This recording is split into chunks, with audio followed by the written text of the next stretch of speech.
Donc, bonjour à toutes et à tous. Je suis vraiment très, très content de vous retrouver. Ravi, en tout cas, de vous voir en forme et à ce niveau-là. Donc, félicitations pour tout le monde. Donc, ça n'a pas été une année simple. Donc, vous avez sauté l'obstacle et c'est tant mieux. Et donc, maintenant, c'est la dernière ligne droite. Et donc, je pense que vous connaissons plus ou moins, je ne peux pas prétendre vous connaître, donc à 100%, mais en tout cas, les uns et les autres, les unes et les autres, vous avez toutes les capacités et les compétences. Donc, pour finir, je dirais en beauté avec une très bonne moyenne et surtout, le plus important, parce qu'on a fini aujourd'hui, en fait, les, cette série parce que Insaniat nous a mis énormément en retard. Donc, une semaine à Tunis, c'était quand même pas simple. Et par conséquent, il a fallu qu'on rattrape le retard avec les soutenances. Et donc, voilà, on était vraiment agréablement surpris. Et les travaux sont très, très, très, très intéressants. Majoritairement, les étudiants ont été satisfaits et puis nous aussi. Et j'espère en tout cas que cette année sera de même pour vous. Bien, ben écoutez, donc après ce préambule, donc je vais vous dire de quoi nous allons parler et puis après, puisque vous connaissez le système, donc je n'ai pas à vous dire comment ça fonctionne. On va beaucoup plus en fait insister sur des points qui sont, on va dire, des étapes importantes dans votre cursus. Et puis, vous donner la parole si vous avez des questions à me poser pour qu'on puisse donc établir rapidement, on va dire, une ligne des conduites et puis un process pour que vous puissiez commencer l'année tranquillement, la finir tranquillement et le déroulement se fait également tranquillement. Euh, avec toujours la même volonté de notre part de répondre à vos besoins et puis surtout à être le plus disponible possible. Parfois, on peut ne pas l'être tout le temps, hein. Nul n'est parfait.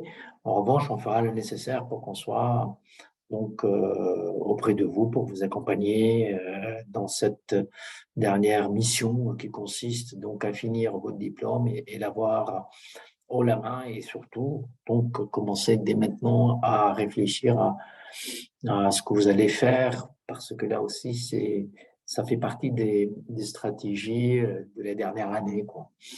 C'est important. Et moi, j'étais vraiment euh, très, je dirais pas surpris, mais ravi en tout cas de voir un certain nombre d'étudiants, un peu plus que la moyenne même, qui ont déjà, grâce à MMO, trouvé soit un stage long rémunéré, soit un travail quasi définitif, et grâce bien évidemment à des mémoires, à des stages, etc., qui ont été réfléchis, pensés a priori et travailler dans ce sens-là. Voilà. Alors, donc, après ces quelques mots préambulaires, alors je vais commencer par vous parler en tout cas de la formation. Après, on parlera du stage, si vous voulez. Nous finirons donc cette première séance par les mémoires, sachant n'importe comment que nous allons avoir l'occasion de se retrouver. Donc, on fera, au moins, on se retrouvera pour mon cours. Donc, on fera comme l'année dernière, quoi, 3 séances ou 4, je verrai aussi en fonction aussi de l'évolution et aussi des vos questions. Si je vois qu'il y a aussi des éléments qu'on n'avait pas compris ou autres. Donc, on fera un peu plus, mais en tout cas, ça sera minimum 3. Et puis, des séances informatives et des séances en fait de réflexion commune, parce que maintenant, puisque vous connaissez le système et vous faites partie de la maison, donc vos remarques peuvent effectivement être pour nous des nouvelles orientations à donner à la formation, des choses à corriger aussi. Donc, toujours, pour moi, je m'engage uniquement sur l'aspect pédagogique, hein, tout ce qui est aspect administratif et tout. Ne me demandez pas trop, de toute façon, je ne maîtrise pas, personne ne maîtrise parce que ça dépend parfois en fait du système administratif de l'établissement. Je n'ai pas beaucoup, je dirais, beaucoup d'influence sur cet aspect-là. Voilà. Alors, pour la formation, bientôt les cours vont commencer. La plateforme va être ouverte, donc vous allez y accéder, vous connaissez le système, vous savez comment ça fonctionne. Donc, je vous invite donc rapidement de voir quelles sont les matières à contrôle continu et les matières où vous allez passer des examens finaux. Donc, n'oubliez pas que les matières à contrôle continu, il n'y a pas de deuxième session. Donc, il faut valider tout de suite. Et c'est là où il faut peut-être mettre un peu plus d'impact et d'intérêt pour ne pas rester en décalage par rapport aux attentes des collègues, rendre donc selon le calendrier et l'agenda que la scolarité vous communique dès le début de l'année. Si là, pareil, quoi, si vous avez un problème, donc contactez le collègue, et mettez toujours, en tout cas en copie, la scolarité et moi, pour que je puisse moi, suivre aussi le dossier si c'est nécessaire, quoi. Bon, moi, si je vois que rapidement le collègue a répondu, etc., généralement, pour ce genre de situation, c'est vous qui êtes quand même parfois fautif, quoi, parce que, notamment par rapport à la scolarité, parfois les collègues, peut-être ils s'en foutent aussi, mais eux, parce qu'ils ont aussi des obligations. Il y a un problème aussi d'équité et d'égalité entre les étudiants quand on demande un retour le 19, en sachant que de toute façon, tout le monde va rendre le 19, mais celui qui va rendre le 30, ça fait quand même quelques jours et quelques semaines en plus. S'il n'y a pas une raison légitime, c'est quand même illégal, quoi. Donc c'est pourquoi aussi, ce n'est pas pour vous embêter, mais il y a aussi ce principe-là que la scolarité, que ça soit appliqué et que ça soit appliqué correctement. Donc ça c'est la première chose. La deuxième chose, donc bien évidemment le contrôle final ou l'examen final. Donc, vous connaissez le système, donc la présence physique à Grenoble, ceux qui sont en stage à l'étranger, dans ce cas-là, il faut nous informer rapidement pour que la scolarité, on commence à organiser votre examen. Et c'est à vous après de trouver le lieu d'examen. Et bon, après, donc vous connaissez là encore comment ça fonctionne, soit dans un établissement consulaire ou diplomatique français, ou sinon dans une université avec qui on a l'habitude de travailler. Généralement, si vous êtes au Maghreb, au Moyen-Orient ou en Turquie, généralement, enfin, il y a quand même des possibilités et des facilités à ce niveau-là. Voilà concernant les examens. N'hésitez pas à solliciter les collègues. Nous allons avoir une réunion de rentrée avec l'équipe pédagogique. Ce sont les deux, en présentiel et les présentiels ont commencé, mais on va faire la réunion donc la semaine prochaine parce que le jury c'est demain pour tout le monde et donc là on va demander, je vais demander plutôt aux collègues, si c'est possible pour eux, de faire en fait des visioconférences, quelques-unes au moins, pour que vous puissiez donc avoir un contact avec eux. Voilà, par rapport au cours, vous connaissez, vous savez, vous avez maintenant l'habitude, vous avez pris le pli, comme on dit. Je ne sais pas si vous avez des questions à poser à ce niveau-là. Oui, excusez-moi, Oui, j'ai une Pauline. petite question.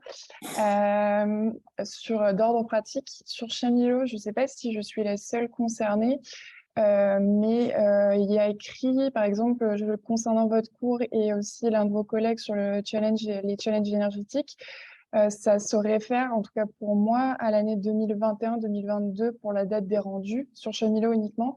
Donc, je voulais savoir si les sujets c'était étaient les mêmes que l'année dernière ou si ils vont être mis à jour et si c'est un problème qui me concerne uniquement, je ne sais pas. Vous m'apprenez quelque chose? Je ne sais pas Je ne parce que sais pas qui fait ça. Non, mais je ne sais pas. Oui, oui, les questions, il y a questions qui vont être certainement les mêmes que l'an dernier. Je ne vais pas inventer la poudre non plus, hein. Et d'autres, je vais les revoir. Donc, parce que, non, c'est juste pour dire- savoir si on peut s'y fier parce que c'est juste par exemple sur Chamilo, il est écrit, encore une fois me concernant, sujet du contrôle continu à restituer le 6 décembre 2021. Donc c'est pour ça que je me posais la question de savoir si on pouvait. 2021? Oui, donc c'est pour ça que je me Non, mais il n'a demandais pas dit, il n'a pas si ça a dit. été mis à jour ou Pas pas voir. en Non, fait. non, non, non, non, non. Non, mais c'est curieux ça. Non, non, non, non, non, non. Quel cours? Parce que moi, chez moi, je ne vois pas ça, en fait. Ah, ben, c'est ça qui m'inquiétait. Merci Philippe pour ta réponse parce que j'ai contacté comment dire, la scolarité. Mais moi, par exemple, pour les ONG islamiques, effectivement, j'ai sujet du contrôle continu pour le 6 Ça doit être la décembre. version ancienne, hein, ça. Hein. Eh Ouais, ben, parce que moi, c'est 2021, marqué en enfin. ligne prochainement pour Challenge énergétique et les ouais, donc ONG j'ai islamiques. j'ai vu ce C'est problème pas l'année encore en dernière. ligne. D'accord. Ah Non, ben, mais parce merci que pour ta je réponse. sais que c'est vrai que j'ai pas eu le temps de le faire, mais la scolarité m'a demandé de l'actualiser. Je l'ai pas encore revu et j'ai encore rien fait, quoi. Donc c'est pour ça que D'accord. j'étais vraiment étonné. Non, Ah non, oui. à oublier 2021. Non, d'accord, mais parce que j'ai exactement le même problème et j'imagine que vous Et devez. d'autant plus que Enfin, l'examen, ça va être en 2023. Enfin, ben enfin, voilà, c'est ça. Mais j'ai le même problème, par exemple, pour les challenges énergétiques. Enfin, j'ai tous les cours et j'ai sujet du contrôle continu à restituer pour le vendredi 14 janvier 2022. Donc, c'est pour non, ça non, que ça je ne m'étonnais. sera pas les mêmes. Enfin, D'accord, en tout ok. cas, ça n'a pas été. Déjà, entre 2021 et 2022, ça a été actualisé encore plus. Donc, ça va se faire, en fait, D'accord, très, très bientôt. ok. Oui. Merci. D'autres questions par rapport au cours?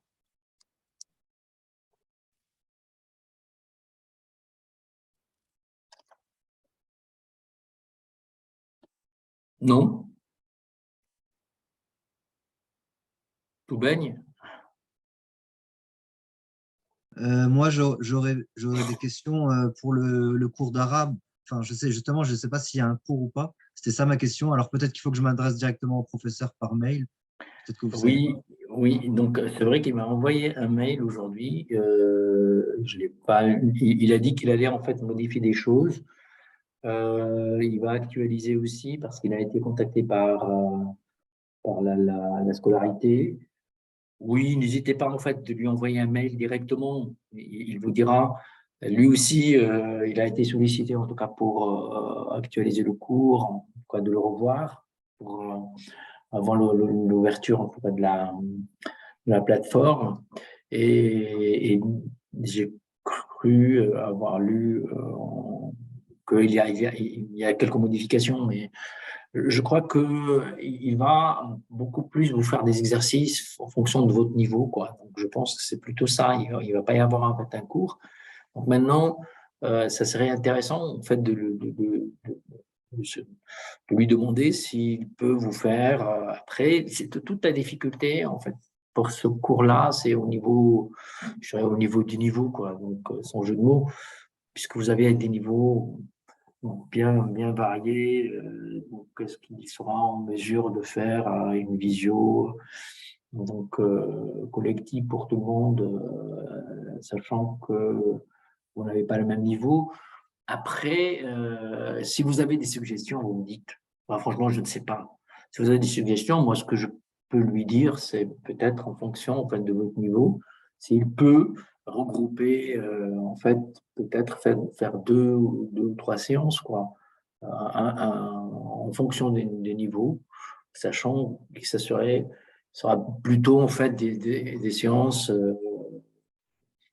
donc questions-réponses. Ce ne sera pas vraiment un vrai cours pour éviter justement qu'il y ait aussi une lourdeur de préparation d'un cours à des niveaux variés, quoi. D'accord. Je Ouais. peux lui Merci. proposer ça. Donc, Si vous voulez, Philippe, vous pouvez lui envoyer, mettez-moi en copie, comme ça pour que je sache que vous l'avez écrit. Je le contacterai et je vais le voir certainement dans le couloir parce qu'il fait cours présentiel. Pardon. Et donc, donc comme ça, je ferai la proposition. Ouais, très bien. Merci beaucoup. Bien. Alors, on passe au stage.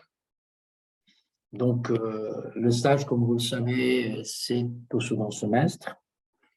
Nous insistons pour que ce soit au second semestre pour deux raisons. La première, bien évidemment, pour vous libérer le premier semestre pour les cours et les examens. Comme je vous ai dit, autant pour les examens finaux, il y a une deuxième session. Pour le contrôle continu, il n'y a pas de deuxième session. Donc, il faut vraiment les valider. Et pour ceux qui travaillent et pour ceux aussi qui peuvent avoir d'autres activités, c'est très lourd, quoi. Donc, alors après, donc moi, j'ai validé certains stages d'entre vous. Quand je vois que le stage est vraiment intéressant, que c'est un lieu de stage et un objet de stage qu'on ne peut pas refuser. Donc bon, après, et chacun, il assume individuellement la responsabilité de ce genre de situation. Donc, ne minimisez pas en fait l'ampleur du travail, ne minimisez pas aussi donc les exigences des enseignants. Vous allez quand même avoir un diplôme, donc ils seront beaucoup plus exigeants que l'année dernière. Et ne surestimez pas aussi, je vais dire, vos capacités de pouvoir faire beaucoup de choses. Mais libre à vous, si je vois que le stage vraiment est une proposition qu'on ne peut pas refuser, que le stage va vous apporter une plus-value certaine, moi, je ne vais pas vous bloquer pour ça. En revanche, si je vois que bon, c'est un stage quand même un peu bancal, ou que vous pouvez trouver mieux, et vous méritez même mieux, dans ce cas-là, je peux discuter avec vous, essayer de me convaincre pour éviter cela, quoi. Néanmoins, donc, pédagogiquement, et selon en fait le calendrier du master, le stage, c'est au second semestre. Et donc, ça, c'est important. Alors, le stage de cette année, il est le même.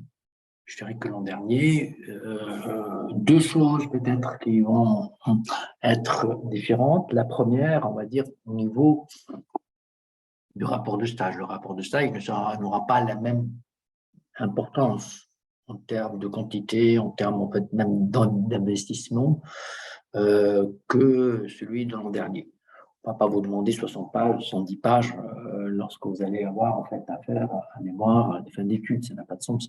Donc le stage, il est beaucoup plus pour vous, c'est la deuxième différence, soit un lieu qui va vous servir de base d'observation pour votre mémoire et donc forcément va être articulé directement avec le mémoire et notamment pour celles et ceux qui vont faire un mémoire professionnalisant. Donc le stage peut être un prétexte intéressant, une séquence intéressante aussi d'observation, une manière de constater les choses et d'être en contact avec le réel, quoi. Donc, le choix dans vos recherches peuvent effectivement être conditionnés par ça.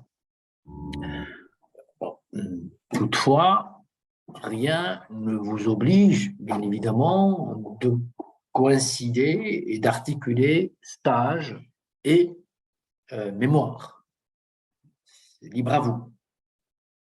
Donc, pour ceux qui veulent faire stage et mémoire, ça c'est une bonne chose, notamment pour ceux qui veulent faire un mémoire professionnalisant. En revanche, vous pouvez faire aussi un mémoire professionnalisant qui peut avoir une problématique autre. Là, on rentre dans le troisième niveau, je dirais, celui de choisir aussi un stage et un mémoire pour dans une perspective professionnelle à venir. C'est-à-dire que le stage et le professionnel et le mémoire, pardon, va vous servir de locomotive pour pouvoir soit intégrer en tout cas la profession que vous voulez, ou si vous avez en fait des promesses, ou pour renforcer aussi votre chance d'intégrer des exemples. Hein. Donc, cette année, il y a une étudiante qui voulait faire une thèse financée par l'armée. Donc, elle a fait un stage à l'école de guerre, puis un mémoire sur une question en lien avec le ministère des Armées, et elle a choisi un sujet donc qui a un lien avec la demande aussi de l'armée, et elle a une bourse du ministère. Donc, voilà. Excusez-moi, je vais chercher une bouteille d'eau parce que je n'arrive pas à parler. Désolé, 2 secondes.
Bien, pardonnez-moi. Donc, voilà, ça c'est la première chose. Donc, pour résumer, de préférence le stage second semestre, commencer dès maintenant en tout cas à chercher, avoir en tout cas démarrer les démarches, avoir au moins une idée. Puis, deuxième chose, le rapport de stage n'a absolument rien à voir avec l'an dernier. Le rapport de stage sera beaucoup plus, on va dire, un rapport descriptif de ce que vous avez fait, quelle était votre mission. Et alors, si le stage va vous servir après pour le mémoire, donc voilà, vous précisez pourquoi vous avez choisi ce stage, choisi ce mémoire, et vous faites le lien entre les deux. Mais ce qui compte cette année, en tout cas en termes de recherche, c'est plutôt le mémoire, donc sur lequel nous allons revenir tout à l'heure. Donc, de stage, essayez de trouver un stage, donc je ne vais pas vous le répéter maintenant, en fait, vous connaissez la musique, donc ne choisissez pas un stage pour un stage, quoi.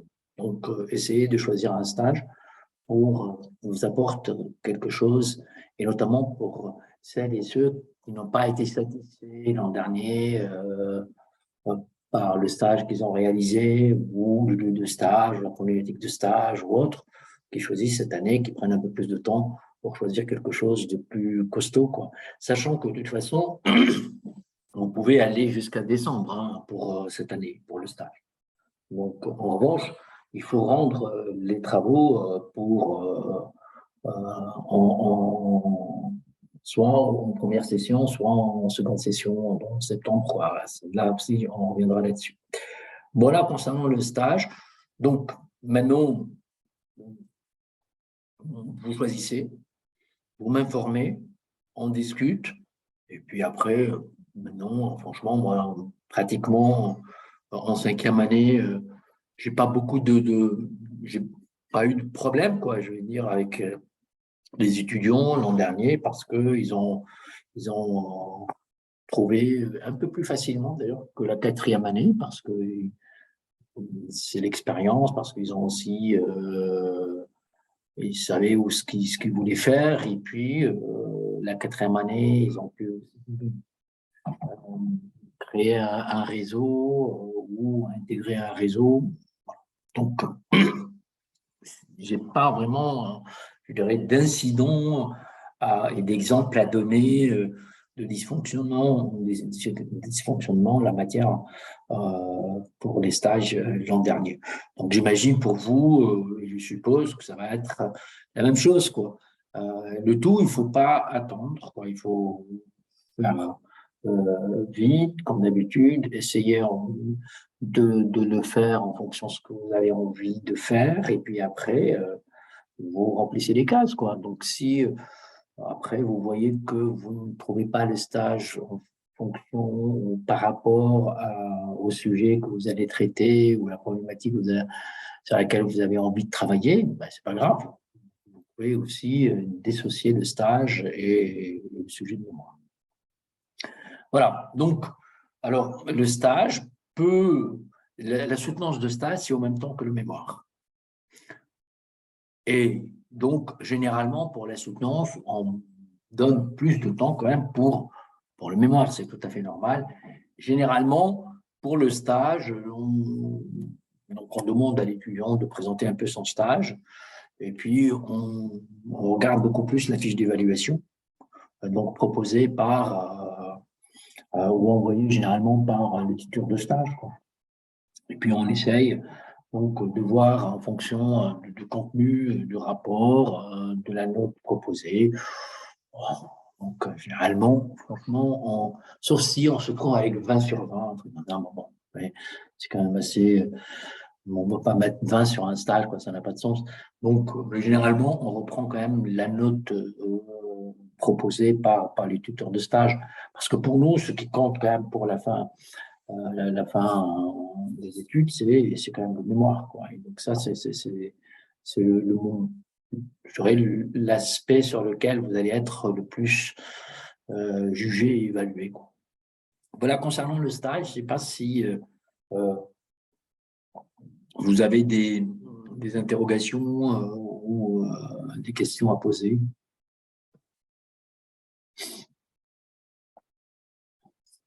Oui, excusez-moi. Oh, du coup, oui, si j'ai bien compris, du coup, le rapport de stage à la fin devrait être uniquement descriptif, plus court. Mais ce que vous avez dit au niveau de la manière de l'accès avec le mémoire, c'est ça que j'ai pas très bien compris. Censé, du coup, est-ce que c'est censé servir de base, pas obligé de servir de base? Parce que, du coup, j'imagine que vous allez parler des mémoires après, mais vous avez sous-entendu qu'il y aurait deux types de mémoires, de recherche et de oui, il y a un mémoire de recherche et un mémoire professionnalisant. Le mémoire professionnalisant, il va avoir en fait les exigences conceptuelles, les exigences en tout cas en termes de réflexion et autres, ne sont pas les mêmes. Le mémoire professionnalisant, c'est le mémoire qui va se baser sur soit un cas particulier, une problématique là aussi du stage, c'est d'où le lien avec le stage, parce qu'il va vous permettre donc d'avoir un lieu d'observation, un terrain, puisque vous allez avoir les acteurs sur place. Mais après, la différence n'est pas énorme, hein. Quand je dis un mémoire professionnalisant, peut-être on va mettre moins l'accent sur la théorie, mais tout ça, je dirais, c'est de l'ordre de l'appréciation individuelle de l'étudiant et puis aussi de votre directeur de mémoire. C'est lui qui va vous accompagner, il faut voir des choses. Bon, en principe, un mémoire de recherche, il va être un peu plus théorique, un peu plus conceptuel. Et généralement, les étudiants qui veulent faire une thèse ou autre, ils vont s'engager à faire ce type de travail. Mais je relativise rapidement les choses. Il n'y a pas de jugement, je dirais, de valeur. Ça ne veut pas dire que le mémoire professionnalisant est moins bien jugé ou moins bien vu que le mémoire professionnel de recherche. De recherche. Ça, c'est la première chose. Et un mémoire professionnalisant ou un mémoire de recherche quand l'un et l'autre n'est pas bon, il n'est pas bon, peu importe, quoi. Donc, c'est la qualité qui compte, même si effectivement, peut-être la méthodologie peut être relativement différente parce que les exigences en matière théorique peut-être seront un peu plus soutenues pour les mémoires de recherche. Donc, ça, c'est la première relativisation. La deuxième relativisation, bah, si vous faites par exemple un bon mémoire professionnalisant, vous voulez faire une thèse, on ne va pas vous dire non, écoutez, non, non, vous avez fait un mémoire professionnalisant, vous n'aurez pas la possibilité de faire une thèse. Donc, il n'y a aucune, je dirais, aucun obstacle ou une objection qu'un étudiant change en tout cas d'idée et exprime l'envie de faire une thèse, même s'il a fait un mémoire professionnalisant, quoi. Alors, parce que malgré tout, aussi, le master lui-même, il est professionnalisant. Il est censé vous préparer aussi à avoir une profession près tout de suite, quoi. Donc, voilà. Donc, rien ne vous empêche de faire un mémoire professionnalisant et mettre beaucoup de théories, beaucoup d'analyses conceptuelles et autres. Alors, on ne vous le reprochera pas. En revanche, on reprochera certainement pour quelqu'un qui choisit de faire un mémoire de recherche avec peu de théorie, peu de réflexion, peu de conceptualisation, quoi. D'accord. Et donc, dans l'hypothèse où on ferait un mémoire professionnalisant, est-ce qu'il est nécessaire de le lier au stage préférable? Non, non, non, comme je vous ai dit tout à l'heure, non, non, il n'y a aucune obligation. Je vous ai dit, en fait, ça, c'est une démarche, je dirais, stratégique. C'est-à-dire que si vous voulez, par exemple, je ne sais pas moi, travailler sur l'humanitaire, je vous donne un exemple comme ça, un sujet sur le renouveau de l'humanitaire, repenser l'humanitaire, etc. Bon. Un exemple fictif, hein. Bah, si vous êtes dans une ONG humanitaire, vous allez être sur le terrain. Vous allez savoir exactement comment ça fonctionne, quels sont en fait les objectifs, quelles sont les limites, quelles sont les contradictions. Donc, en visu, je dirais, d'une démarche humanitaire, l'interaction aussi entre l'humanitaire et le soft power, enfin, plein de choses vont vous allez y accéder beaucoup plus facilement à cela. Si vous faites votre mémoire en fait, sur l'humanitaire et vous êtes dans une ONG humanitaire. En revanche, si vous voulez travailler sur un autre sujet et votre stage n'a absolument rien à voir, ce n'est pas mauvais non plus parce qu'en fait, vous allez multiplier aussi des expériences. Parce que malgré tout, vous allez faire votre stage, vous allez acquérir une expérience, vous allez aussi découvrir un domaine que vous ne connaissez pas ou approfondir un domaine que vous connaissez et vous allez l'approfondir avec un nouveau regard, un nouveau niveau, etc. Et puis, vous allez faire votre mémoire sur un sujet que va vous servir aussi pour enrichir votre CV et aussi élargir vos perspectives de recherche d'emploi si vous le souhaitez, quoi. D'accord. Donc, une obligation, c'est beaucoup plus, je dirais, une suggestion.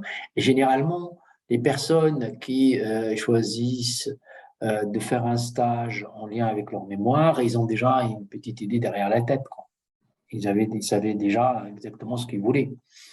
Donc, ils avaient déjà, je dirais, le stage en poche, ils savaient exactement sur quoi ils veulent travailler, ils savaient exactement quel sera leur sujet de mémoire. Et après, les personnes qui cherchent encore, ils n'ont pas encore d'idée. L'objectif, c'est de trouver un stage. Après, si le stage est intéressant, donc, on va dire l'idéal, c'est de trouver un stage qui correspond à ce que nous voulons. Deuxième chose, si le stage est intéressant et riche, qui va vous permettre encore d'avoir un espace de recherche, de réflexion et un terrain d'observation, c'est encore mieux. Après, si on peut être déçu aussi, hein. On peut choisir un stage, puis on se trouve dans une équipe qui n'est pas très intéressante, ben, voilà, on va bachoter un tout petit peu. Dans ce cas-là, il faut mieux aller chercher autre chose pour rafraîchir l'esprit et enrichir en tout cas vos compétences et capacités de réflexion sur un sujet qui vous convient et qui vous intéresse, quoi. Très bien. Et donc, du coup, si par exemple, on fait un mémoire professionnalisant en rapport avec notre stage, quelle va être la différence avec le rapport de stage qu'on a fait l'année dernière? Est-ce que c'est juste une question d'échelle ou est-ce que les méthodologies vont être aussi très différentes? Non, mais le mémoire, ça n'a absolument rien à voir avec le rapport de stage. Non, je sais, Ni ce en que je veux dire, termes c'est de que la partie méthodologie, ni en réflexive dans termes le de rapport de stage. réflexion, des démarches. Le rapport de stage, pour cette année, c'est beaucoup plus un document informatif, quoi. Vous allez informer, vous allez nous dire exactement ce que vous avez fait rapidement, en décrivant en fait votre rôle dans cette activité et votre posture de stagiaire, si vous avez réalisé des choses, etc. Voilà, l'affaire s'arrête là. Un document d'une vingtaine de pages ou un peu plus, c'est largement suffisant, quoi. On n'est plus, en tout cas, dans, sur le même niveau que l'an dernier, quoi. L'an dernier, c'était une initiation à la recherche, donc forcément, on va vous demander. Et puisqu'il y a même une soutenance. Donc, la soutenance relève également de l'exercice pour vous préparer à la soutenance de cette année, quoi. D'accord. D'autres questions? Donc, maintenant pour les recherches de stage. Monsieur, Oui. monsieur, il y a Walid qui avait écrit des questions en fait sur le chat. Ah, moi je ne regarde pas ça en fait, c'est vrai. Je pense qu'il ne peut pas parler, je pense. Ah, la personne ne veut pas parler, non, c'est dommage. Alors, j'ai quelques questions. Alors, à quel moment et comment devrions-nous choisir le directeur de mémoire? On va y revenir. Doit-il être, sinon, enseignant de master de l'UP, au moins chercheur de laboratoire PACT? Devrions-nous rédiger un projet de recherche avant de choisir le directeur de mémoire? Y a-t-il pourquoi j'arrive pas à faire le truc, non? Oui, donc y a-t-il un accompagnement méthodologique? Quid des normes bibliographiques? Laquelle est retenue par le master pur, à part, etc. Moi, j'en sais rien. C'est quoi ce vocabulaire? C'est quoi un PUR, APA? Donc, je suis à l'aéroport, je m'excuse. Bon, donc là, la personne est excusée. Donc, alors, bon, on va parler de mémoire après.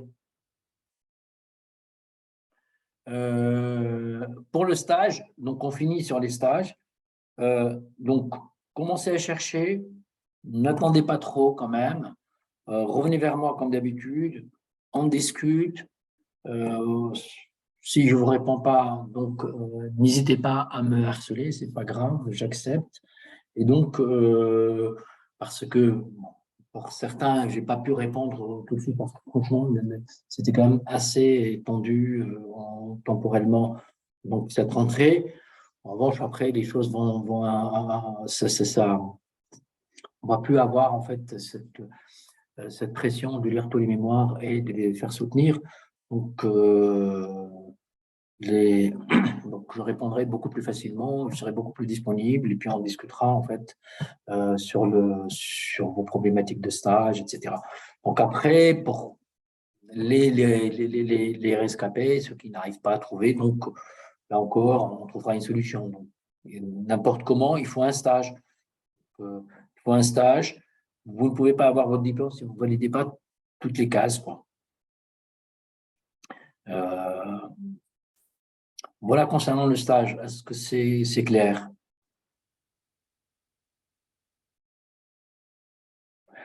Alors, maintenant pour le mémoire, c'est la cerise sur le gâteau, hein, donc c'est le travail le plus important et intéressant pour vous, en tout cas sur le plan personnel, parce que je dirais c'est votre première production, peut-être intellectuelle et scientifique, hein, qui va vous suivre. C'est pourquoi ne prenez pas le mémoire à la légère. Ne choisissez pas un sujet comme ça, uniquement pour choisir un sujet. Choisissez un sujet qui va vous épanouir intellectuellement. Choisissez un sujet par rapport à ce que vous allez faire ou vous avez envie de faire. Choisissez un sujet qui va donc vous amener vers des perspectives nouvelles, soit pour faire des tests qui deviennent de plus en plus compliqués, en tout cas, et ou aller chercher un travail. C'est le travail, autant le rapport de stage ou autre, ce sont des choses, on va dire, qui ont un caractère académique et personnel, quoi. Le mémoire, il va vous suivre. Donc, lorsque vous allez mettre, vous arrivez, vous sortez d'un master, n'importe quel employeur sait que vous avez fait un mémoire. Si, par exemple, vous avez fait un mauvais mémoire et vous ne voulez pas le mettre en avant, il vous demandera. Et alors, il vaut mieux avoir un très bon mémoire avec une très bonne note et il va vous servir de locomotive et même de vitrine, quoi. Donc, ça, c'est un point important. J'insiste et je répète ce que j'ai dit tout à l'heure, le sujet de mémoire vous appartient. Personne ne vous imposera un sujet de mémoire, sauf si vous proposez un sujet quand même farfelu, etc., qui n'a rien à voir avec le master. Bien évidemment, personne ne vous accompagnera dans ce type d'aventure, quoi. Donc, le mémoire vous appartient, le mémoire va vous accompagner et le mémoire, donc, son choix vous appartient exclusivement. Là encore, c'est toujours pareil dans tout. Si vous savez sur quoi vous voulez parler, vous voulez travailler et quel est le domaine, ou parce que vous savez, maintenant il y a une double spécialisation dans notre master. Il y a la spécialisation en termes thématiques, la spécialisation en termes géographiques. Donc, soit vous vous spécialisez en termes géographiques pour travailler sur un pays en fonction de ce pays, vous voulez choisir une problématique, soit une spécialisation plutôt en fait transversale, verticale, sur les thématiques en lien avec la formation. C'est à vous de voir quelle spécialisation vous voulez choisir dès le départ, et ça vous permet déjà de commencer à baliser, je dirais, le terrain pour arriver rapidement à choisir votre sujet et votre problématique. Donc, moi, je vous conseille de commencer même dès maintenant, quoi, à formuler quelque chose. Donc, il faut, bien évidemment, pour le moment, vous n'avez pas commencé, vous n'allez pas encore faire des recherches, etc. Mais c'est bien de le faire et pour que vous puissiez rapidement me proposer quelque chose. Et plus tôt vous le faites, mieux c'est.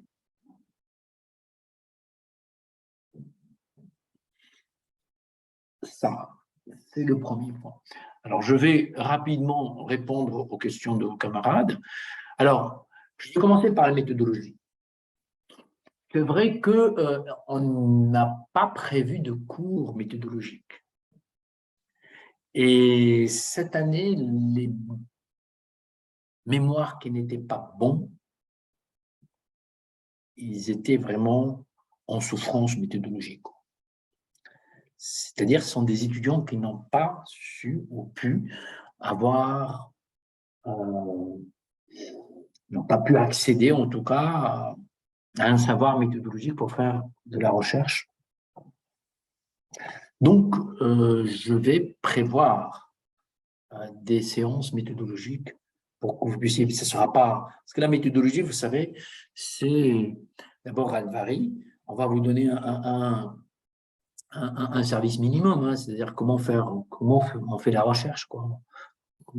L'hypothèse, la question de départ, la problématique, et puis comment faire un plan, réfléchir sur ces aspects pour bien les articuler, et afin de pouvoir rendre quelque chose qui est en adéquation avec les exigences académiques. Donc, certains, effectivement, et là, la promotion pas de cette année, l'année d'avant, on n'a pas remarqué ça. Cette année, vraiment, les personnes qui n'ont pas pu faire des bon mémoire. Entre autres, il y a vraiment un problème méthodologique. Certains également, ils ont fait des bons mémoires, mais un déficit académique, méthodologique important. Donc, on va prévoir, je ne sais pas quand, mais en tout cas, j'ai noté cette affaire-là et on a discuté puisque j'étais enfin, pas quasiment, mais en tout cas, dans une bonne majorité, en tout cas, des soutenances de mémoire de vos camarades et j'ai vu les très bonnes. Et cette année aussi, il y avait des très, très bonnes notes, quoi. Et malheureusement, il y avait aussi je dirais pas des mauvaises notes, mais des notes où on n'a pas voulu bloquer, en fait, l'étudiant, quoi. Uniquement parce que ça se fait pas, en fait, de redoubler aussi, hein. Mais en lui proposant de refaire beaucoup de ravalement pour que le mémoire soit lisible et qui honore aussi l'étudiant, parce que vos mémoires, ils vont être déposés au centre de documentation. C'est à vous après de voir et de savoir, de donner votre autorisation si le document va être accessible ou pas pour les jeunes et moins jeunes chercheurs, etc. Je peux vous garantir qu'il y a des mémoires qui ont des 18, des 19, qui, d'ailleurs, certains, on leur a proposé même d'être publiés parce que ça méritait vraiment la publication. Donc, et malheureusement, donc, pour répondre à la question de la personne qui ne voulait pas mettre son nom, donc, le déficit méthodologique était criant aussi. Donc, et je pense que c'est injuste. Voilà. C'est pourquoi, donc avant même d'ailleurs que la personne pose cette question, je pensais vous en parler. Oui, injuste parce que bon, certains aussi, peut-être, ils n'ont pas le même parcours académique que les autres, ils n'ont pas eu la chance aussi d'avoir des cours méthodologiques. Donc là, on va faire en sorte qu'il y ait une ou deux séances, plutôt deux qu'une d'ailleurs, sur la méthodologie de la recherche. Après, je vais voir, soit je la fais moi, comme je le fais pour les étudiants en présentiel et des étudiants de mon séminaire, ou sinon je vais voir quelqu'un d'autre si moi j'ai pas le temps. Mais en tout cas, ça va se faire. Ça va se faire lorsque vous commencez, vous démarrez votre recherche. Ça sert à rien de vous donner en fait une méthodologie qui va parfois vous bloquer. Parce que la méthodologie, c'est rigide aussi, ça peut aussi angoisser. C'est bien aussi de commencer et après revenir à la méthodologie pour voir, pour remodeler votre pensée. Il n'y a pas mieux d'ailleurs que lorsqu'on laisse libre cours aussi à sa pensée, à son imagination pour pouvoir mettre les bases, en tout cas, de sa propre réflexion. Puis après, la méthodologie, c'est, je dirais, de l'exigence parfois rigide, hein, à caractère académique, mais c'est un service minimum. Hein. C'est beaucoup plus une ligne directrice. Mais si vous avez, je dirais, de l'imagination, vous avez la capacité, vous avez déjà fait quelques travaux de recherche, vous n'aurez pas trop besoin de ça. C'est pourquoi il faut commencer. Et après, je verrai à quel moment on mettra en place justement plutôt deux, je dirais. 3, j'en lance strictement rien, on verra, mais en tout cas, minimum 2 pour des séances de méthodologie. Alors, donc, deuxième question pour le camarade anonyme. Donc, alors, deux choses. Vous savez, il y a combien de masters à Sciences Po? Donc, vous ne connaissez pas le chiffre. On est en fait dans une fourchette entre 30 et 35 masters. Donc, par conséquent, les personnes qui vont vous encadrer sont les enseignants de notre master. Sauf vraiment pas de force majeure et qui n'existera pas. Les chercheurs de pacte sont des chercheurs de CNRS qui ne sont pas en fait. Donc, vous les solliciter si vous voulez pour vous aider. Mais ils ne vous encadreront pas. Et puis, les chercheurs de pacte sont déjà en fait des enseignants, donc chercheurs dans d'autres masters. Donc, on va dire le vivier des encadreurs sont les enseignants de notre master. Donc, sauf si je vois qu'il y a une spécialisation très pointue où aucun membre de notre master, de l'équipe scientifique, ne pourrait ou vous voulez aussi encadrer, dans ce cas-là, on va chercher ailleurs. Donc, pas de sollicitation, donc je reviendrai après sur la méthodologie, mais en tout cas, c'est la règle à Sciences Po, chaque équipe scientifique, chaque master s'occupe de ses étudiants.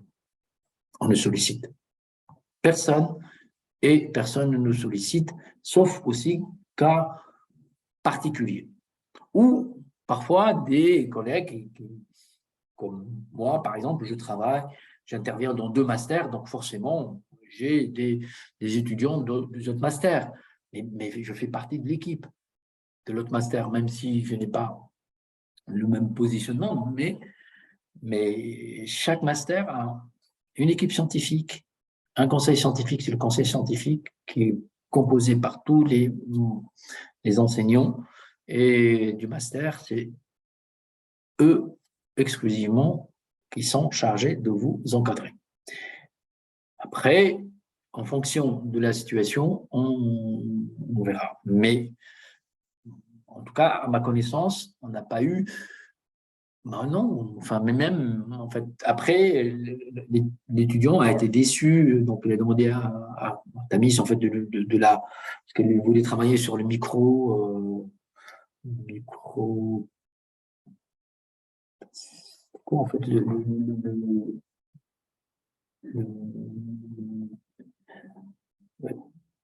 très, enfin, un aspect économique, quoi. Donc, cet emprunt, le micro-emprunt, quelque chose comme ça. Donc voilà, la personne est allée à une chercheuse de parc, puis après, il a été déçu parce qu'elle n'avait pas le temps, parce que de toute façon, elle n'avait pas le temps, quoi. Je ne dirais pas qu'elle s'en foutait, mais elle n'avait pas le temps. Puis elle a été engagée dans un autre master, elle avait d'autres étudiants. Donc, et puis après, autre chose importante, donc je ne parle pas des enseignants de PAC, mais d'une façon générale, parce que vous allez démarrer les recherches, vous allez faire des entretiens. Donc là aussi, je reviendrai là-dessus par rapport à la méthodologie. Plus vous faites du terrain, plus vous avez des entretiens, plus vous enrichissez votre travail. Et donc là, j'ai un conseil méthodologique à vous donner. N'allez jamais demander à quelqu'un un conseil ou autre chose si vous n'avez pas vous-même réfléchi et avancé. Parce que les gens, ils n'ont pas le temps. Et parce que généralement, à un niveau, je ne sais pas, supposons que vous voulez écrire un chercheur de Pacte ou un autre enseignant-chercheur de Sciences Po. Si vous allez lui demander en fait son avis, il ne vous le donnera pas. Et lui ou elle a envie d'échanger avec vous. Si vous n'avez pas encore en fait avancé, donc je ne vous le conseille pas, jamais. Vous pouvez, dans ce genre de situation, solliciter votre directeur de mémoire. Et jamais quelqu'un en fait qui ne fait pas partie de l'équipe. Parce que ça ne se fait pas et parce que ils ont autre chose à faire, ces gens-là, que vous accompagner. Parce qu'ils estiment que de toute façon, c'est à vos enseignants de le faire, quoi. Là, est-ce que c'est clair par rapport à ça pour tout le monde? Enfin, je ne vais pas répondre uniquement à la personne qui a mis la question. Devrions-nous rédiger un projet de recherche avant de choisir le directeur de mémoire? Alors, donc, vous ne choisissez pas le directeur, c'est moi qui vais vous choisir le directeur de mémoire pour que les choses soient claires. Donc, ce que vous allez faire, vous allez me proposer un sujet. Ce sujet-là, vous n'allez pas me dire oui, voilà, je vais travailler, je ne sais pas moi, sur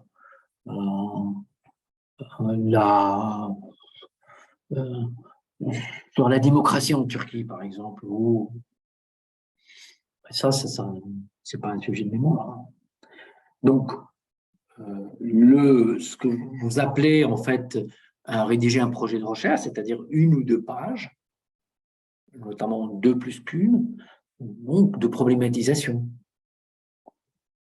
pour vous montrer que vous avez déjà commencé à réfléchir, vous avez quand même un début de bibliographie, et en fonction, en fait, du sujet.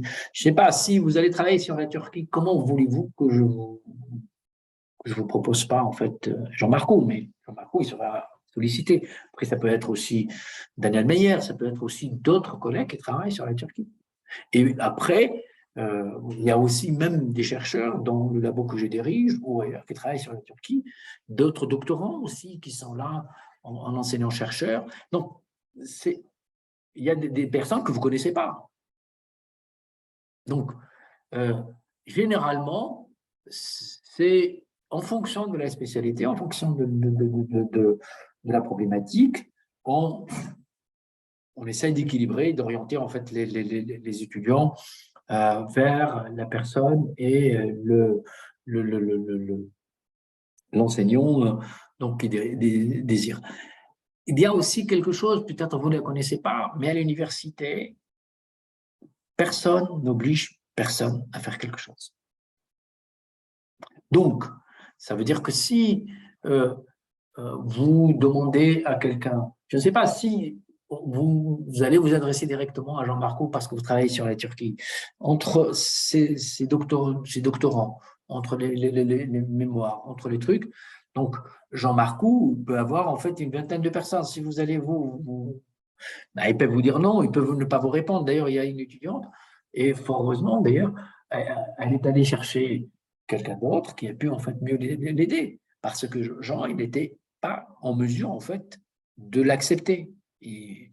Donc, c'est pourquoi, quand ça passe par moi, je sais calibrer les choses, je sais exactement à quel moment et comment je peux demander en fait Donc, voilà, ça c'est le deuxième aspect important.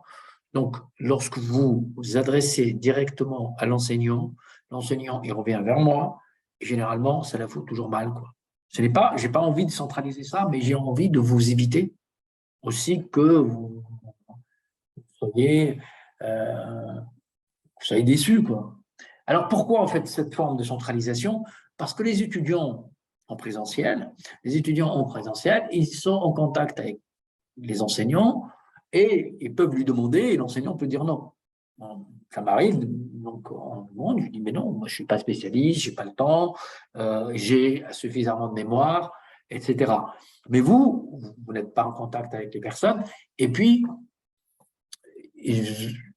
ils ont aussi d'autres étudiants. C'est la raison pour laquelle j'essaie de faire une première sélection. Déjà, avant même que, lorsque je vous désigne un directeur de mémoire, lorsque je dis, mais écoutez, allez voir telle ou telle personne, je sais que de toute façon, il va, déjà, moi, je vous prépare le terrain, et je sais qu'il va vous dire oui. Donc, vous voyez, parce que j'ai déjà lu le travail, parce que je sais que vous allez rapidement être en contact avec elle ou avec lui. Donc, et puis après, si moi le sujet m'intéresse, je dis mais voilà, je vous dirigerai. Et puis, donc, c'est ça la méthode de travail. Il faut un sujet et me proposer un sujet qui est déjà en fait plus ou moins ou un début de réflexion. Soit je vous dis, écoutez, là, il faut le retravailler pour le proposer. Soit je vous dis, mais là, c'est bon, j'informe moi le collègue et après, une fois que je vous dis contacter telle ou telle personne, entre-temps, le jour même, moi, je vais lui envoyer un mail ou je vais le voir et puis et lui, il saura que vous allez le contacter et après, vous commencez à travailler avec elle ou avec lui. Alors, l'autre accompagnement méthodologique. Ah oui, les normes bibliographiques, là aussi, en fait, il faut prendre mais là, on le verra, en fait, donc, lors du cours de méthodologie, la bibliographie, il faut prendre les normes standards, quoi. Donc, ne vous cassez pas trop la tête. Il faut prendre les normes standards académiques avec le nom, le prénom. Si vous voulez écrire le nom ou plutôt le prénom et le nom. Et puis après, enfin, voilà, l'ouvrage, l'entre guillemets, l'article, enfin bref, donc tout ça, on en parlera. C'est pas, ça, c'est vraiment c'est de l'aspect formel, quoi. Est-ce que j'ai répondu à toutes ces questions?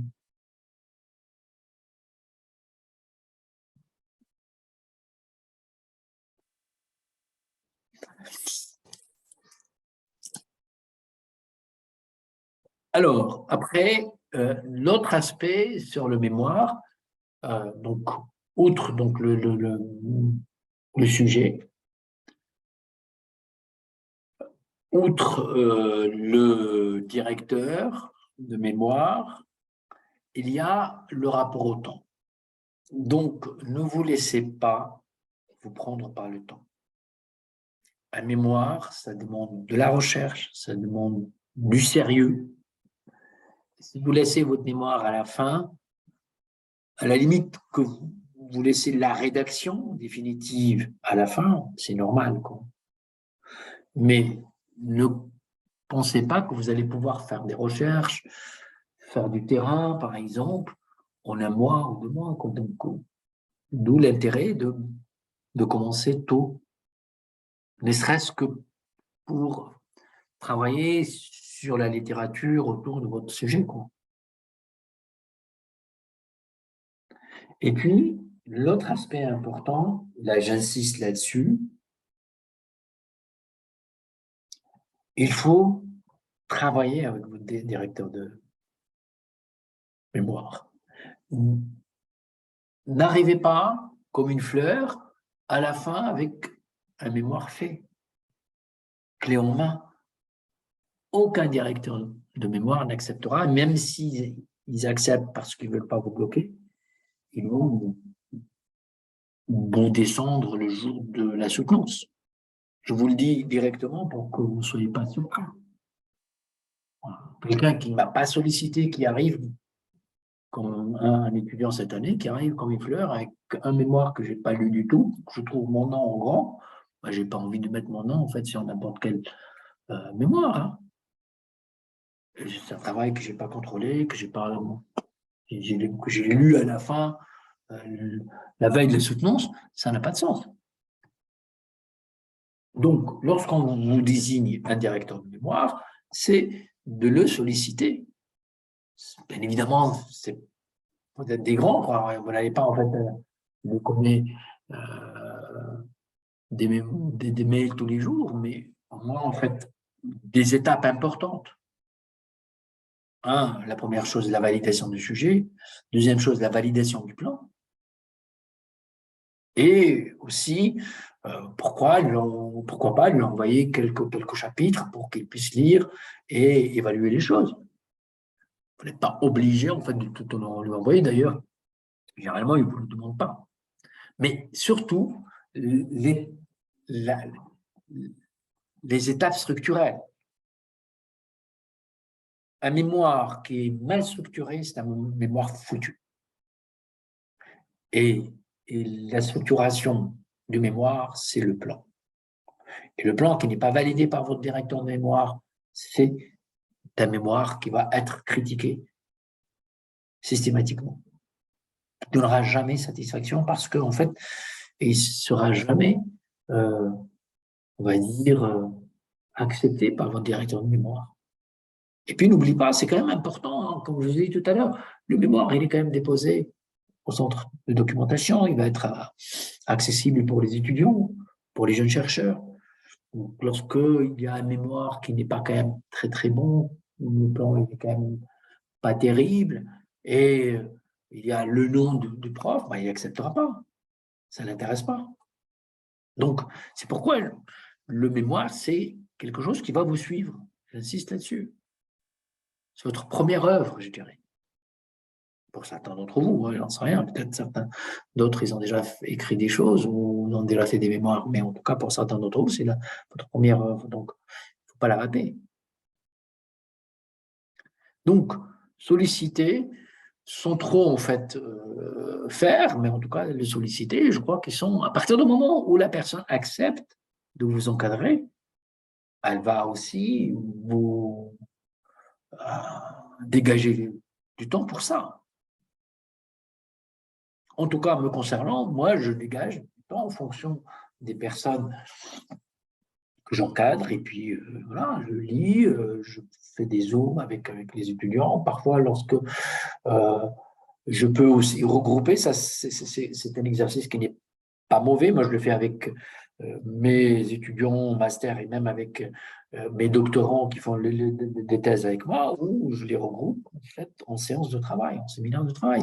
Donc, chacun y présente son travail, puis il y a une interaction, donc de discussion entre les doctorants ou entre les étudiants qui font leur mémoire pour faire une lecture critique mutuelle.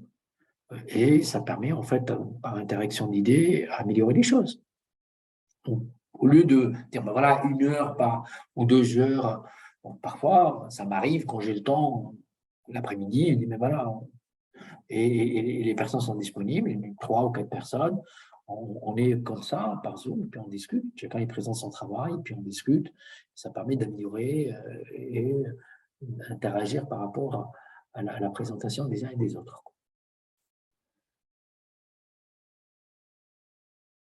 Le mémoire peut être présenté en première session, c'est-à-dire en juin, fin juin, après les examens, parce qu'il y a 2 jurys. Le jury de la première session, fin juin, par là, et puis le jury de deuxième session, qui va avoir, par exemple, pour les étudiants en 5e année, et même pour les 4e années, je crois. Donc, c'est demain après-midi. Donc, j'ai un conseil à vous donner, sauf les personnes qui sont pressées, qui veulent rendre rapidement leur mémoire parce qu'ils ont autre chose à faire. Moi, je vous conseille de ne pas rendre votre mémoire bâclée en juin, parce que vous allez avoir le stage à finir, vous allez avoir votre rapport de stage peut-être à faire parce que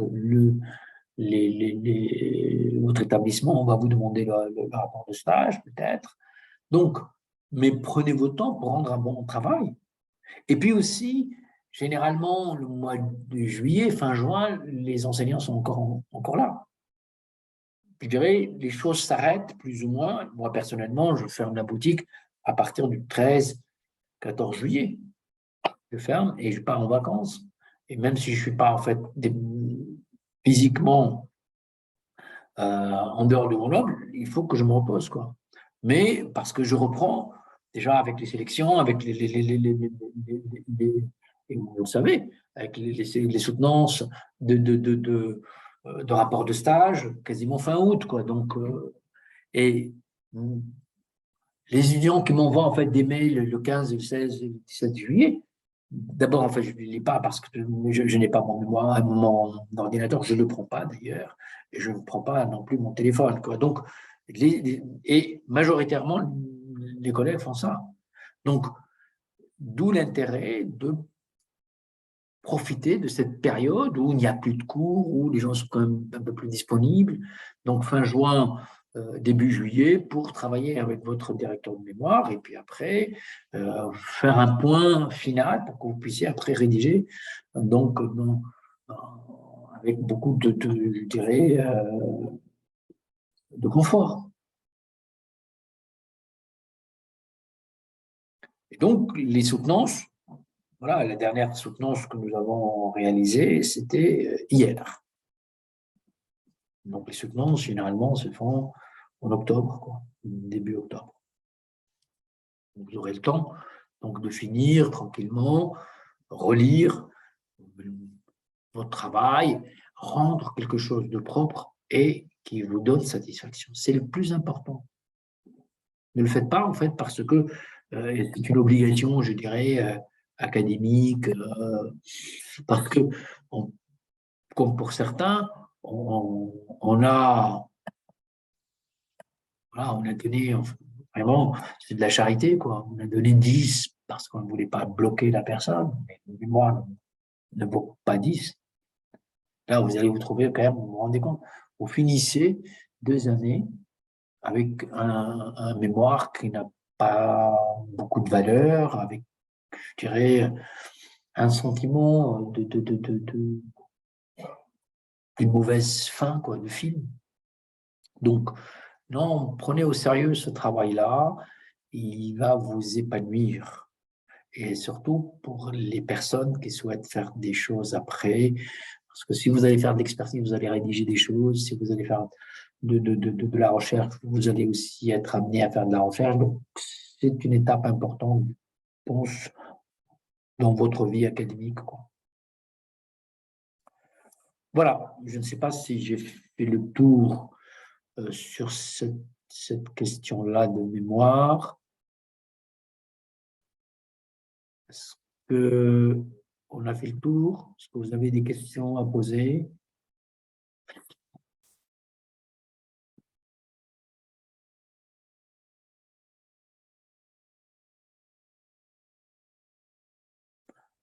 Il faut parler maintenant? On se tait à jamais? Non. Vous avez toujours le droit à la parole. Mais puisqu'on est ensemble, tout vous paraît clair? Excusez-moi, j'aurais peut-être une question au niveau justement de détermination du sujet du mémoire. Est-ce qu'on a des prérequis, on va dire, par exemple, est-ce que ça doit nécessairement, comme on est dans un master en relations internationales, traité de relations internationales et de la zone MENA ou ce genre de choses, est-ce qu'on peut le décentrer? Vous pouvez faire ce que vous voulez. L'essentiel, en fait, que ça a du sens et qui pourrait être objet de réflexion, quoi. Si vous voulez travailler sur la Mongolie orientale, vous pourrez faire la Mongolie orientale, mais après, il faut que ce soit aussi qu'il y ait un sens, quoi. Donc, oui, oui, non, enfin, non, comme je vous ai dit, la spécialisation géographique, parce que c'est la nature même du master. Et la spécialisation thématique, c'est un choix de thèmes et de problématiques qui correspond à votre souhait, à votre orientation, à votre, je sais pas, à votre sensibilité. Non, franchement, il n'y a pas de limite, hein. Donc, si on veut l'orienter, par exemple, sur une recherche plus historique ou, je ne sais pas, moins sociologique, c'est quelque chose de faisable? Alors après, vous allez vous trouver avec le risque que vous allez faire en fait un travail historique parce que et vous n'êtes pas historien et vous allez être jugé par des non-historiens. Donc, ça n'a pas beaucoup d'intérêt pour vous non plus. Oui, parce que la spécialisation, c'est pas aussi quelque chose qui, quand on mobilise en fait une grille de lecture historique, c'est une très bonne chose, mais le plus dur, en tout cas généralement, enfin, ou sociologique, notre master, il est pluridisciplinaire. Vous pouvez en fait convoquer la grille de lecture que vous souhaitez, vous pouvez en fait mobiliser la méthodologie qui vous correspond, mais vous ne pouvez pas faire un mémoire d'historien, ça n'a pas de sens. Ni pour vous, ni... D'ailleurs, même votre encadreur, il ne va pas accepter, quoi. Un mémoire d'historien, c'est très spécifique, un mémoire de sociologie. À la limite, c'est beaucoup plus simple peut-être pour la sociologie, avec une méthodologie qui peut aussi correspondre et être en lien avec la méthodologie de la sociologie politique, de la sociologie de droit, la sociologie.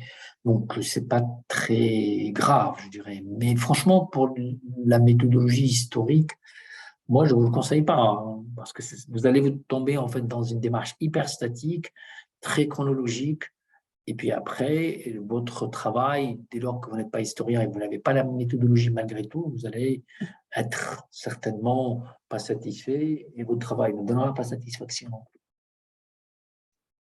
D'accord, donc Après, il faut quand même tenter de l'ancrer au maximum dans un contexte actuel et géopolitique, si j'ai bien compris. Ça serait quand même un prérequis idéal. non, je ne sais pas, tout dépend du sujet, hein. Je suis pas beaucoup en train de réfléchir à un sujet. Non, mais il y a, il y a une étudiante, mais pas cette année, je crois qu'il y a 2 ans, qui a travaillé sur les frontières symboliques, quoi. Vous voyez, c'est pas de la géostratégie, hein. Et donc, la frontière symbolique, elle l'a analysée avec je dirais, plusieurs grilles de lecture. Hein. Non, après, franchement, je ne sais pas, c'est très, très difficile de dire oui, oui ou non. Proposez-moi un sujet, je vous dirai. Mais comme ça, dans l'absolu, je vous donne un exemple.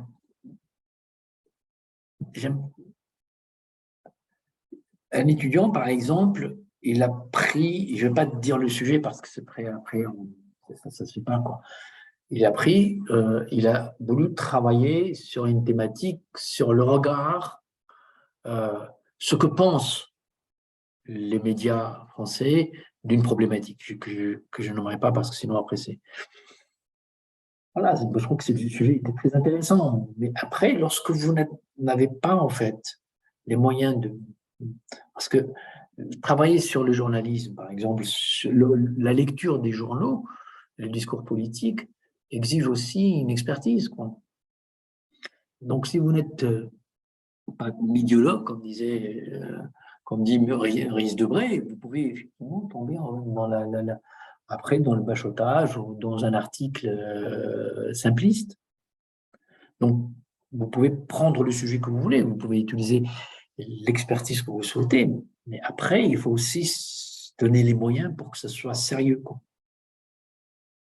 Et si vous faites quelque chose qui ne correspond pas à votre spécialité, vous allez être un peu léger et vous allez vous mettre en difficulté, et je dirais, et mettre en danger votre travail. Donc, il n'y a pas de limite. Moi, je pense qu'il n'y a pas de limite, mais après, la limite, elle est généralement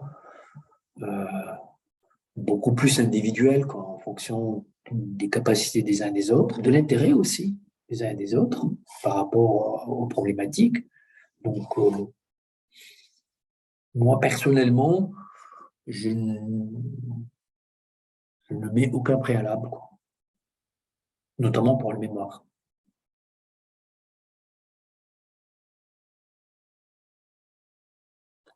D'autres questions? Bien, bah écoutez, j'étais ravi de vous retrouver, même si je n'ai pas vu tout le monde. J'espère en tout cas vous revoir la fois où vous allez revenir sur Grenoble.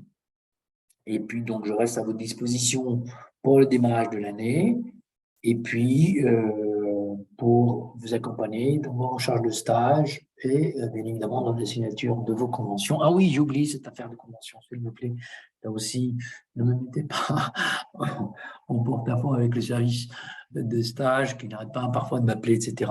Essayez de respecter la temporalité bureaucratique parce que pour eux, franchement, c'est des gens très, très sympas et notamment très sympas avec vous. Et donc, j'essaie de faire l'éloge de votre sérieux chaque fois que je passe chez eux et surtout en insistant sur le fait que vous êtes à distance par rapport aux autres qui sont sur place.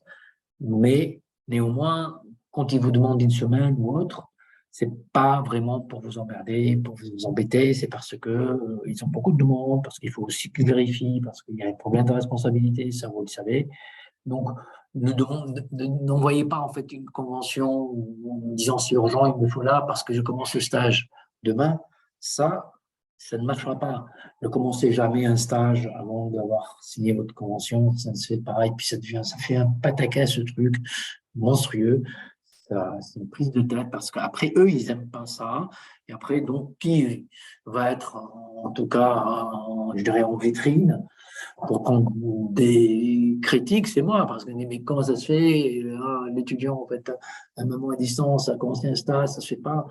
Donc, on a l'impression, en fait, que la personne a commis le péché mortel, mais bon, ce sont des choses qui arrivent, mais sur le plan, en tout cas, de règlement de l'établissement, c'est une faute lourde, quoi. Il ne faut pas que ça se fasse. Parce que eux, ils ont la trouille maintenant de plus en plus sur tout ce qui est en lien avec la question de responsabilité. C'est comme ça. Hein.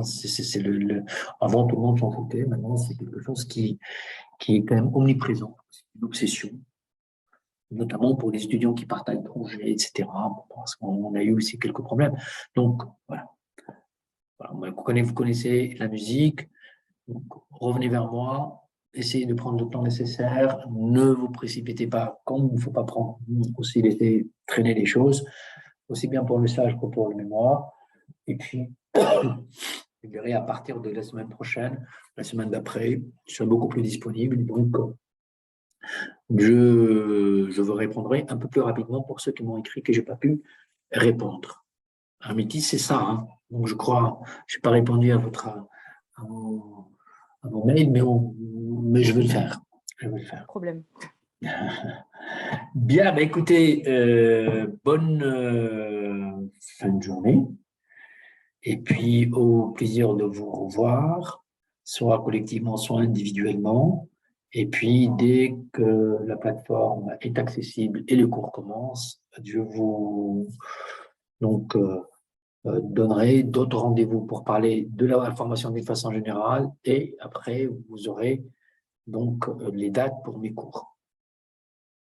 Et puis, mon cours, ce n'est pas celui de 2021, Pauline. Donc, voilà. À bientôt. Au revoir. Merci, professeur. Au revoir. Au revoir. Au Au revoir. revoir.